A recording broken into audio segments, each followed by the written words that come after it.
விஜய் அவர்களுக்கு ஓய்பிரிவு பாதுகாப்பு வந்து கொடுத்துருக்காங்க. திடீர்னு அவருக்கு ஓய்பிரிவு அறிவிச்சிருக்காங்க. அதை பற்றி உங்களோட கருத்து? என்ன அடிப்படையில் மத்திய அரசு கொடுத்திருக்கிறது என்று தெரியவில்லை. ஒரு கட்சியினுடைய தலைவராக உருவாயிருக்கிறார், ஒரு நடிகராக இருக்கிறார்.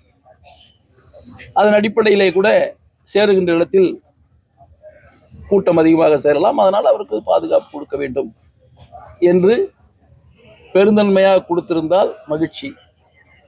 அரசியல் ரீதியாக சுயநலத்தோடு விஜயை தன் பக்கம் இழுப்பதற்காக, அவரை சந்தோஷப்படுத்துவதற்காக இந்த ஓய்பிரிவை கொடுத்திருக்கிறார் என்று சொன்னால், பிஜேபியினுடைய வரலாறு நீங்கள் திரும்பி பார்த்தால் எது உண்மை என்பது உங்களுக்கு நான் விட்டுவிடுகிறேன். இரட்டை இலை சின்னம் வழக்கு தொடர்பாக தேர்தல் ஆணையம் விசாரிக்கலான்ற மாதிரி உயர்நீதிமன்றம் வந்து அனுமதி கொடுத்திருக்காங்க. இந்த வழக்குல இதுல வந்து எல்லாரும் ஒன்றிணைனும் நிபந்தனை இல்லைன்னு ஒரு பக்கம் ஓபிஎஸ் சொன்னாலும், இந்த உத்தரவு வந்து எங்களுடைய முதல் வெற்றி நாங்க கொண்டாடுறோன்ற மாதிரி ஓபிஎஸ் ஒரு கருத்தையும் சொல்றாரு.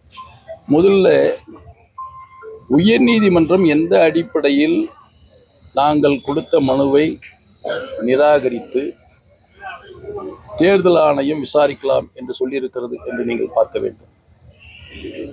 தேர்தல் ஆணையத்தை எந்த அடிப்படையில் எந்த அளவில் விசாரிப்பதற்கு அவர்களுக்கு அதிகாரம் இருக்கிறது என்பதையும் உயர்நீதிமன்றம் சொல்லியிருக்கிறது.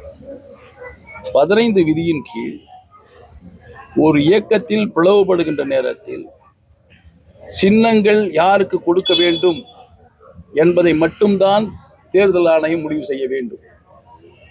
கட்சியினுடைய உள்கட்சி விவகாரத்தில் தேர்தல் ஆணையம் உள்ளே நுழைவதற்கு எந்த விதமான உரிமையும் தேர்தல் ஆணையத்திற்கு கிடையாது. தேர்தல் ஆணையத்தினுடைய பங்கே என்ன என்று சொன்னால், தேர்தல் நடத்தை விதிகளை கொண்டு வருவது, தேர்தலில் நிற்கக்கூடிய கட்சிகளுடைய அந்த கட்சியினுடைய உரிமை, அதாவது அந்த ரிஜிஸ்ட்ரேஷன், அதை பதிவு செய்வது.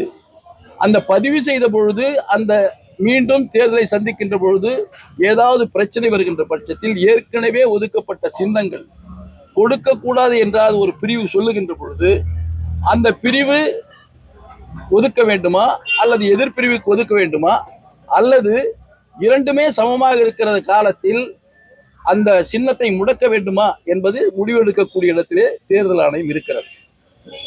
இதில் அண்ணா திராவிட முன்னேற்ற கழகத்தை பொறுத்தவரையில் அவர்கள் விசாரித்தால் மகிழ்ச்சி. ஏனென்று சொன்னால், முழுமையான இயக்கம் கழகத்தினுடைய பொதுச் செயலாளர் எடப்பாடியார் பக்கத்தில் இருக்கிறது. 2400 சில்லறை பொதுக்குழு உறுப்பினர்கள் எடப்பாடியார் பக்கம் இருக்கிறார்கள். அனைத்து சட்டமன்ற ஒரு 3 சட்டமன்ற உறுப்பினர்களை தவிர மற்ற அனைவரும் எடப்பாடியின் தலைமையிலே இயங்கிக் கொண்டிருக்கிறார்கள்.